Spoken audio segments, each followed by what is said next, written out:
My name is Jim Surkamp, and I live in Shepherdstown, West Virginia. There's an awful lot of historians around here, so I don't want to say I am the historian of Jefferson County, but I'm one of, well, somebody recommended me. Jefferson County on paper is a place of 212 square miles, 53,000 residents, and something like 17,000 structures. Very, very beautiful. It's even referred to in the song by John Denver. Blue Ridge Mountains and the Shenandoah River are only Jefferson County. So it's beautiful. It's an upland valley bowl. It's, for all its history, has had some of the most fertile, productive farmland in either eastern or western Virginia. But I like to say that Charleston, the legislature, would be fully justified when they see residents of Jefferson County, me being a former county commissioner, with our particular grievances and demands from state government. I would fully understand why they would privately say that Jefferson County is that exotic squawking bird way over there in the almost bit-off part of West Virginia that doesn't know which state it's in. But anyway, we have another view of ourselves, and because we're not really reflected much in the history books or textbooks of West Virginia, and were long ago forgotten by the history books and textbooks of Virginia, several of us are doing our research and harboring an increasingly convicted notion that Jefferson County, West Virginia, is arguably the most historic rural county, not only in West Virginia, but in all of America. Now, you know, I'm out on a tree limb now, and I'm with this claim, and the limb is cracking, so I better come up with something.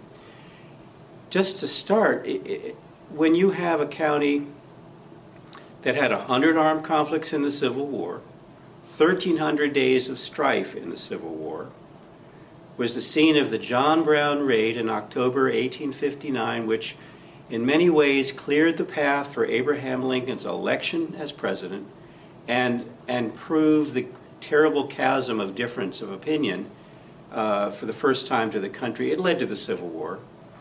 Also the place which, according to the family historian of the Washington family, we have more Washington family history than, yes, even Fredericksburg. We don't have a marketing campaign, though. They just live here. When I tell you, George and all of his brothers, including 2 half-brothers and a sister in a town 10 miles away, they all bought land here, and it eventually totaled 10,000 acres. And 2 of George's brothers lived out the balance of their life here, or the bulk of their life, if that's a phrase. George bought his first piece of land here out of what ultimately became an empire of 50,000 acres. And I'll always remember what John Augustine told me, that when he would visit, John Augustine, Washington, is the direct descendant of George's brother, John Augustine, by the same name. And he spent 60 years studying the family history. He's from Clarksburg, by the way. We like to call him Clarksburg Johnny. Those who know him well call him Clarksburg Johnny. But John said to me, he said, when I was a boy and I came to Charlestown in the 20s, remember, Charlestown is named after Charles Washington, who founded it in 1786, another brother of George. John said it seemed like nearly everybody was a relative.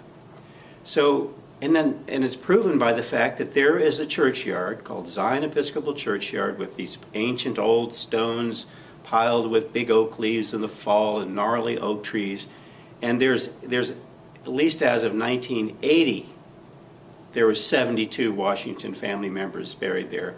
That was 30 years ago, so it might be 90 or so now. The most people in one churchyard in all of America. That's plenty. So we have Civil War, we have Washingtons, but do you know what? It's when you go back in time, you find the real deep mystery, and why I call Jefferson County the land where we were dreaming, which was the title of a poem by a man who was a poet and our later senator after the Civil War, Daniel Bettinger Lucas. When you go way back in time, we can just say in 1 second that upheavals and collisions of continents forced the Appalachian Mountains into being, and we basically were an upland valley bowl between the first and second fender, a wrinkle in the fender. But after it became over eons very fertile soil, and it was a hunting ground of the Shawnee, Catawba, Iroquois, Delaware. And then about 1000 AD, they had palisaded villages all along the river. They moved away because of a drop in temperature, in around the 1500s. But what I'm getting at is that probably the two most important things of what happened in Jefferson County that affected the world outside it, as opposed to things that happened to us as history, like the Civil War happening to us, what originated here that have left a huge legacy to the whole world, in fact, are two. One is, no matter how you cut it or bend it or dice it or slice it, if you study the best sources, old appraisements and wills, you read everything, Jefferson County as a location was a little area that fell squarely within a very, very specific region in the northern Shenandoah Valley. Now, what am I going to say? Jefferson County is, as far as I can find, and a little bit of surrounding areas, had the first 4 main ethnic groups that became Americans. And in other words, natural-born Americans. And of course, if it could be written in Latin, it should be all-American ornery. But these 4 groups are why I call Jefferson County a cradle of American values. It sounds like a reach, but here goes. Who were they? You were either families escaping religious persecution in Palatinate in Germany, and you followed your pastor, took a boat to Philadelphia, heard of fertile lands, and dropped south to settle in Jefferson County. So German Lutheran, fleeing religious persecution. And remember, families, very important. Families in even massive numbers coming from, Scotch-Irish is not a proper enough term. I'll call them back country. People from all around the Irish Sea and the British Isles, Scotland, and etc. They came in massive numbers beginning around 1730 and 40, when many of them were the tenant farmers on vast estates of English noblemen, and they got their rents tripled. And so they came with this ferocious, same way up the river, Philadelphia, no, not Philadelphia, not up the river, but Philadelphia too, worked west, heard about the good land, dropped south across the Potomac, and they were sheep herders, they were terrific hunters, and and all the accounts describe them as poor and proud, very proud. It just reminds me so much of Dana Carvey imitating George Bush, they're not gonna do it, not gonna do it. But they came with a determination to own their own land. Fierce patriotism is in the making. So that's not unusual to have backcountry Scott-Irish German. That's the way it is all throughout the Shenandoah Valley and everywhere. What the difference was when Lord Thomas Fairfax, extraordinarily powerful man who owned, 5.2 million acres in this area, moved to Winchester in 1734 to protect his holdings from all the above-mentioned settlers. And hence that's why he hired this young 16-year-old man named George Washington, the brother of Lawrence Washington married into his family, to come survey to document his claims. With his presence, that pulled, obviously, the Washingtons, who when George came back and said he splashed across the Shenandoah at Longmarsh, said, land is fertile as far as the eye can see. He cherry-picked. And so this phenomenon of Lord Fairfax prompted the Washingtons, who were kind of ambitious Tidewater Virginians, we call them Virginia Cavaliers, and Horatio Gates moved to Jefferson County, Revolutionary War General Charles Lee did. So what I'm getting at is number 3 and 4 that didn't land anywhere else or settle anywhere else in the frontier were these Tidewater Anglo-Americans with aristocratic backgrounds, which meant they were very snobby. They came from English snobbery, and then with them, those who they enslaved. Their ambition, of course, was to live out their dreams and not be the third son of a powerful family. Now, the fourth group, sure enough, what's neat is these were all roughly in equal proportion, 25% each way on each group. The fourth was the only one that wasn't seeking the promised land. They were torn out of the promised land.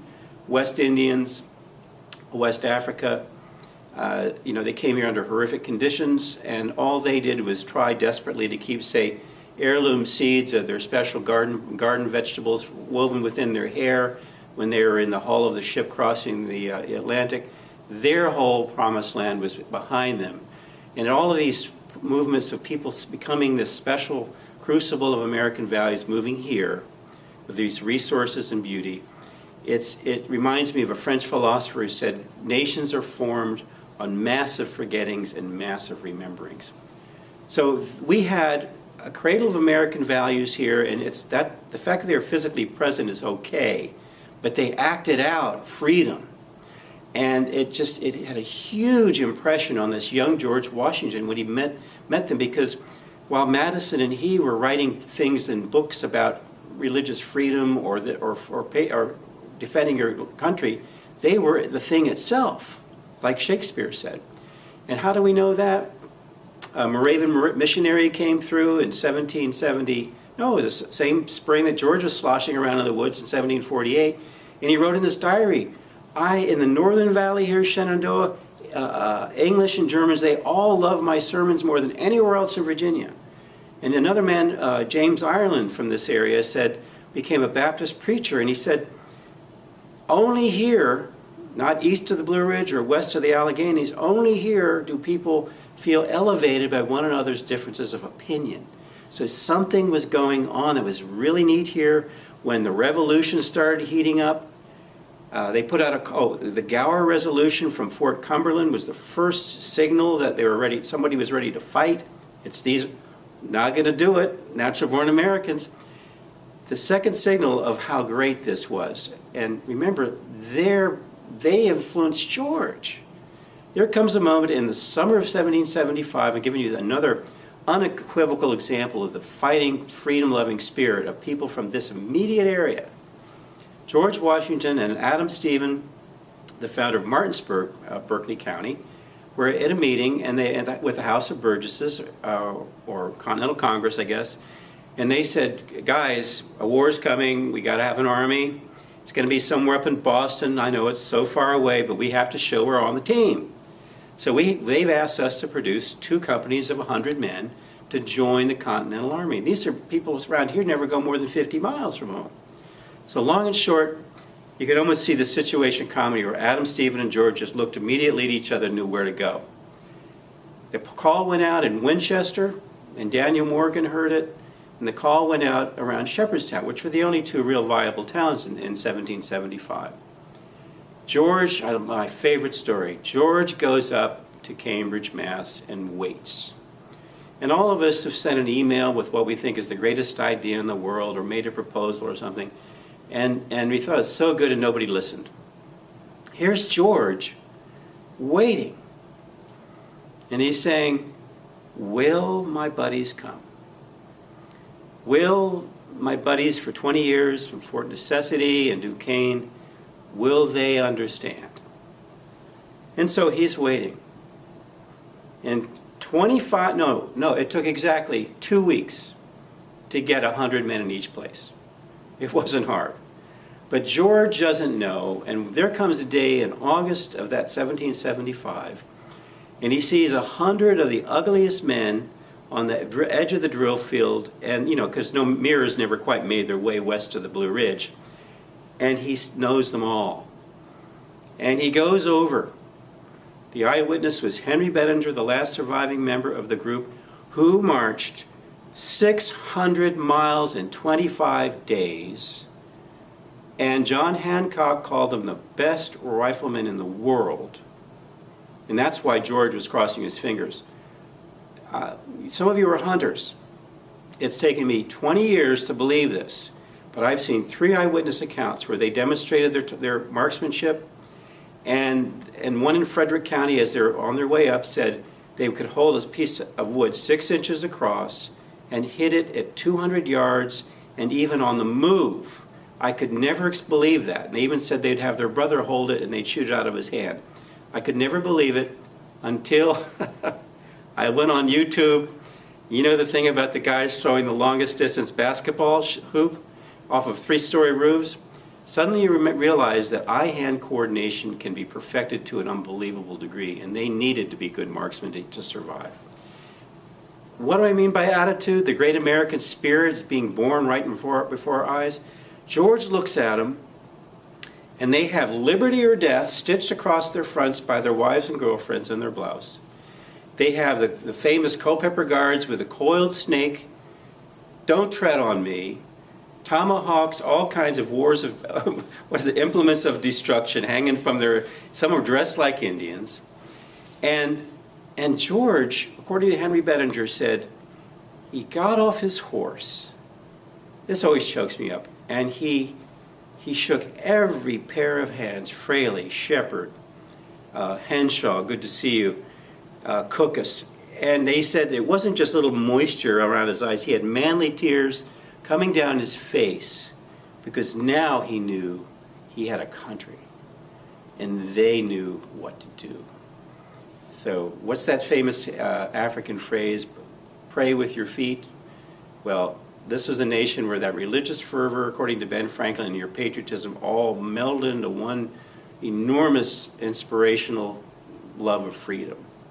And it began, one of those 2 companies left Shepherdstown after getting their guns ready from Sheets Gunsmith Shop, that still is a Chinese restaurant today. They waited for their guns to get made, those Kentucky long rifles, and they marched from Shepherdstown on the beeline march in 600 miles in 25 days. The birth of a nation. So I'll just say one other thing. That's so inspiring because you can see that fighting spirit continued when you see all the Medal of Honor recipients in West Virginia. I think it's 72 right now. You see that spirit still alive. And fast forward, the 2 other huge things, before the Civil War was inventive-wise. And it was 2 men, 2 of the most important early inventors in all American history with lasting significance, did their best work inside Jefferson County. One in 1787 and then the other one in 1826. Couldn't be more different. But the great irony is, as you can see, George Washington's life and destiny and everything weaves over and over again with that of Jefferson County's. The first man blossomed and was productive because of a direct intervention or involvement with George Washington. James Rumsey, the inventor of modern steam technology. The second one, many years later, John Hall, was only possible and succeeded in his invention because of something else George Washington did that was necessary and indirect. George Washington founded the Harper's Ferry Armory in 1798, and that's where the second invention occurred. I'll be very brief here, but what I'm getting at is that freedom, that sense of ability to dream and pursue your dreams, and the free collaborative spirit in the frontier also was great for gunsmiths and blacksmiths. Samuel Kercheval's famous book said they were amazingly resourceful. So you had an environment that really spawned very genius gunsmiths and blacksmiths, especially when they've come through the German master apprentice program, which they did. So very simply, I'll put it this way. James Rumsey was a banger clinker who fixed everything in Jefferson County.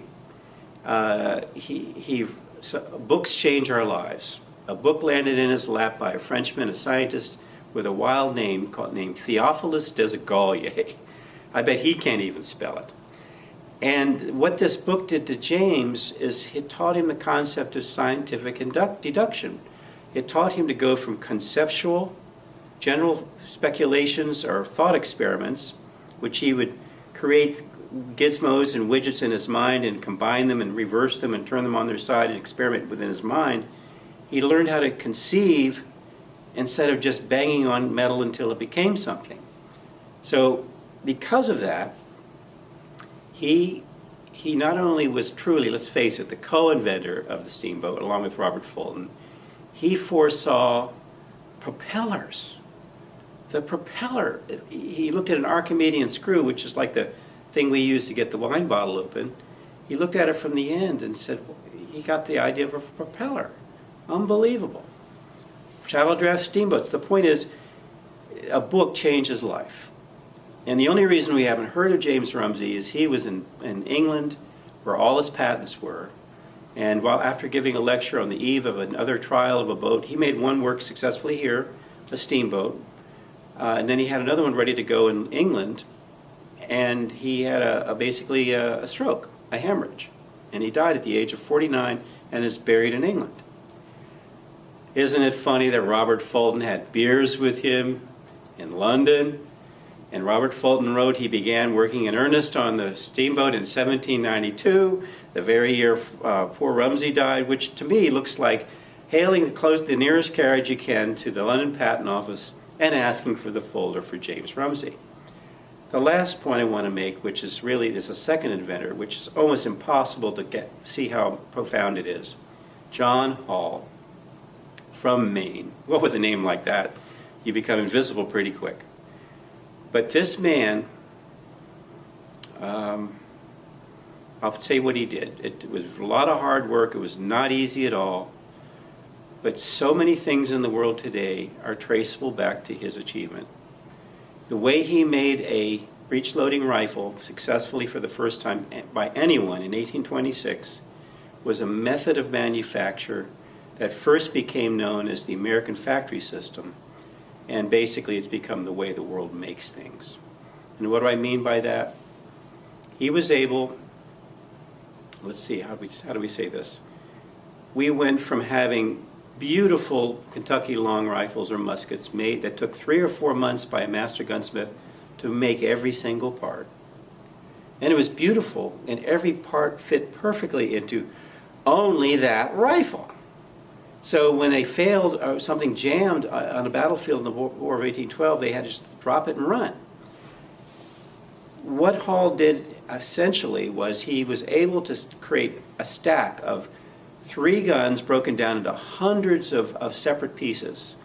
And an evaluation committee of 3 men were able to piece together randomly 3 perfectly functioning, much more complicated rifles than a musket. What did he leave? What is it? And I'll leave it at this. It's much bigger than that. It's the way John Hall did it. He used the water power at Harper's Ferry to drive machines that had never been seen on the face of the earth before. And those machines, all the many, many machines, were not making a rifle. They were each one was making one of the many pieces. And why did it work? 2 things. And the reason the U.S. Ordnance Department demanded that John Hall work here and not in Massachusetts, they knew about this tradition of extremely genius, good gunsmiths. And they knew they were able, these gunsmiths, like Sheets gunsmiths, could make the prototypes of the machines. That's the thing. They were smart enough to make things that never existed. And secondly, the great asset was Hall came up with these little things that they called jigs or inspection gauges, where the precise, I can't say it enough, absolute specification that you could meet exactly down to the finest measurement. That's the difference. Because of these machine-madeness, and that machines run by only a semi-skilled person, and which might make some of us unhappy. And these gauges, we now from that point on had a way to make sewing machines. It spread like wildfire. It's called a machine-made system for interchangeable parts for a metal object. It has changed it's the way we do everything. So the land where we are dreaming, there's a lot of good stuff to dream about.